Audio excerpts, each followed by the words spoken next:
Hello student, आत्ताचं आपलं lecture आहे मेजर्स ऑफ सेंट्रल टेंडन्सी मधला आपण ॲरिथमॅटिक मीन हा पार्ट स्टार्ट केला होता. राईट, लास्ट व्हिडिओ बघा माझं. तर आपण ॲरिथमॅटिक मीनचे 2 केसेस घेतलेल्या आहेत. केस 1 for ungroup data and case 2 for group data, त्यातही डिस्क्रेट डेटा. त्याचे आपण फॉर्म्युले बघितले आहेत, एक्झाम्पल्स बघितले आहेत. हा व्हिडिओ बघण्यासाठी तो व्हिडिओ बघा, सो दॅट तुम्हाला लिंक लागेल. आणि आपण ॲरिथमॅटिक मीनचे डेफिनेशन फॉर्म्युला बघितला होता. बेसिकली ॲरिथमॅटिक मीनचा फॉर्म्युला आहे आणि जी फॉर्म्युला आहे तीच त्याची डेफिनेशनसुद्धा आहे. That is sum of observation divide by number of observation. Right, ही कन्सेप्ट आहे ॲरिथमॅटिक मीनची. सम ऑफ ऑब्झर्वेशन, दिलेल्या ऑब्झर्वेशनची addition divide by number of observations. ठीक आहे, आज आपण बघणार आहोत third case, that is case 3 group data, त्यातलंच कंटिन्युअस फ्रिक्वेन्सी डिस्ट्रीब्युशन. तुमचा डेटा कंटिन्युअस फॉर्ममध्ये असेल तर इज 10 to 20, 20 to 30 हा तुमचा एक्स आहे आणि त्याची काही ते तुम्हाला फ्रिक्वेन्सी दिलेली असेल. ह्या फॉर्ममध्ये असेल तर कसं सॉल्व करायचं. ठीक आहे, so case 2 that is group data, यालाच आपण म्हणतो कंटिन्युअस फ्रिक्वेन्सी डिस्ट्रीब्युशनचा data. So in this case, frequency is associated to the entire class, not to any specific single value. तुमच्या पूर्ण एंटायर क्लासची फ्रिक्वेन्सी ते कन्सिडर केली जाते. This creates difficulty in choosing x1, x2 and xn. Right, basically आपल्याला काय लागतो, एक एक्स लागतो आणि एफ लागतो सॉल्व करण्यासाठी. मग तुमचा इथे जो एक्स आहे तो 10 to 20, 20 to 30च्या फॉर्ममध्ये आहे. सो अशा वेळेस एक्सची व्हॅल्यू घ्यायची काय. ठीक आहे, कारण की आपला फॉर्म्युला असणार आहे सेम. खाली फॉर्म्युला बघून घ्या. Summation of F into x म्हणजे काय, एफ आणि एक्सचं मल्टिप्लिकेशन, त्याची addition divide by summation of F म्हणजेच एन. हा फॉर्म्युला आपण वापरणार आहोत, जो सेम फॉर्म्युला आहे आपल्या मागच्या लेक्चरमध्ये आपण बघितला होता. दॅट इज डिस्क्रेट फ्रिक्वेन्सी डिस्ट्रीब्युशनच्या आपण बघितलेला फॉर्म्युला. ठीक आहे, सो फॉर्म्युला आहे आपला हा, that is X bar equal to summation of F X, F into एक्सचं मल्टिप्लिकेशन आणि त्यांची ॲडिशन डिव्हाइड बाय एन म्हणजेच फ्रिक्वेन्सीची समिशन. ठीक आहे, मग यात एक्सची व्हॅल्यू कुठली घ्यायची. सो ते दिले त्यांनी थर्ड केसमध्ये बघा. In case of continuous series mid point is calculated. आपण मिड पॉईंट करणार आहोत. आता सांगते, सेम स्टेप्स आहेत, कन्फ्यूज होऊ नका. फक्त करायचं काय ते मी तुम्हाला पुढे सांगणार आहे. फॉर्म्युला सेम आहे जो आपण लास्ट लेक्चरला बघितला होता. ठीक आहे, लास्टच्या व्हिडिओमध्ये. आपण एक्झाम्पल बघूया. The following is the distribution of monthly salaries of the employee in a farm. तुम्हाला मंथली सॅलरीज दिली आहे एम्प्लॉईची, और ज्या फार्ममध्ये काम करतं सॅलरीज दिलेली आहे, अँड नंबर ऑफ एम्प्लॉईज दिलेला आहे. डेटा बघ तुम्हाला कसं दिलेला आहे, 0 to 500, 500 to 1000, 1000 to 1500, 1500 to 2000. तुमचं जर तुम्हाला कंटिन्युअस फॉर्ममध्ये दिलेला आहे आणि त्याचं नंबर ऑफ एम्प्लॉईज पण तुम्हाला दिलेले आहेत. ठीक आहे, सो सेम स्टेप्स. सॅलरीज झालं तुमचे classes, that is number of employees झालं तुमची फ्रिक्वेन्सी. आता बघा, आपला फॉर्म्युला लागणार आहे एफ इंटू एक्स, म्हणजे आपल्याला एफ तर दिलेला आहे, हे तुमचे नंबर ऑफ एम्प्लॉई. मग एक्सची व्हॅल्यू काय घ्यायची. एक्सची व्हॅल्यू इथे घ्यायची असते मिड व्हॅल्यू. तुम्हाला जे काही क्लासेस दिलेले आहेत ना, ह्याचे क्लासेस दिलेले आहेत, सॉरी, ह्याचे क्लासेस दिलेले आहेत, त्या क्लासेसचे मिड व्हॅल्यू और मिड वाला पार्ट कसा काढतो आपण. Mid point, for example 0 to 500 मला दिलेलं असेल, पुढे घेते मी. फॉर एक्झाम्पल 0 to 500 मला दिलेलं असेल, सो याचा मिड पॉईंट कसं काढतो आपण. 500 plus 0 divide by 2, that is 500 म्हणजेच काय, upper limit plus lower limit divide by 2, और we can say lower limit plus upper limit divide by 2. म्हणजेच 0 to 500 दिलेले आहेत.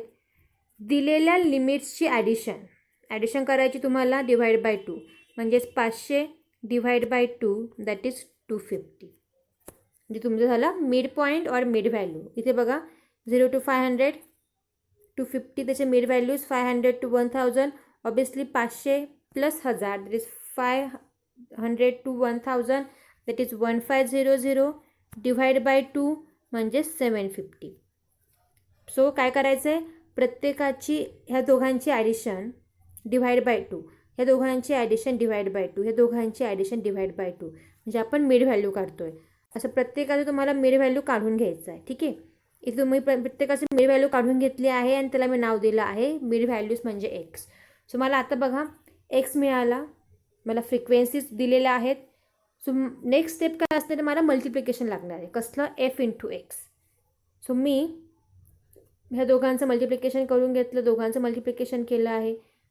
250 इंटू 2 500, 750 इंटू 8 6000, असं प्रत्येकाचे मल्टिप्लिकेशन केलेलं आहे. आणि लक्षात ठेव, प्रत्येक व्हॅल्यू करताना स्टेप बाय स्टेप आणि नीट लक्षपूर्वक करायचं. तुम्हाला कॅल्सी यूज करा आणि कॅल्सी एक्झाममध्ये अलाउड आहेत. सो इथे मला मल्टिप्लिकेशन लागणार आहे एफ इंटू एक्सचं. एक्स दिलेला आहे, एफ दिलेला आहे. सो प्रत्येकाचे मल्टिप्लिकेशन काढलं.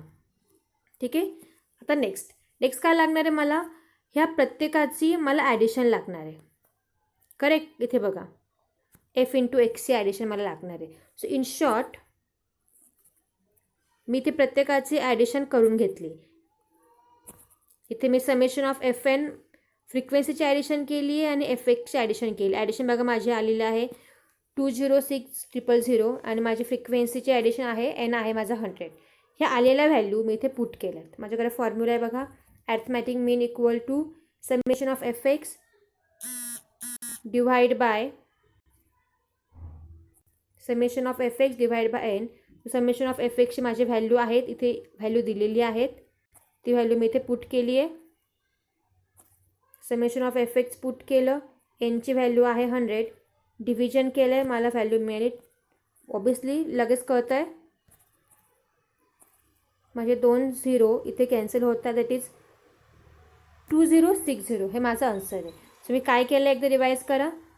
मला डेटा दिलेला आहे कंटिन्युअस फॉर्ममध्ये, या फॉर्ममध्ये स्टार्टिंग अप्पर लिमिट आणि lower limit. So lower limit आणि अप्पर लिमिट दोघे मला दिलेलं आहेत. सो असा डेटा असेल तर मी त्यांची मिड व्हॅल्यू काढणार आणि जे काही माझे मिड व्हॅल्यू आहेत त्याला मी एक्स मानणार. ठीक आहे, सो प्रत्येकाची मी मिड व्हॅल्यू काढली आहे क्लासेसची, त्याला मी एक्स मानला.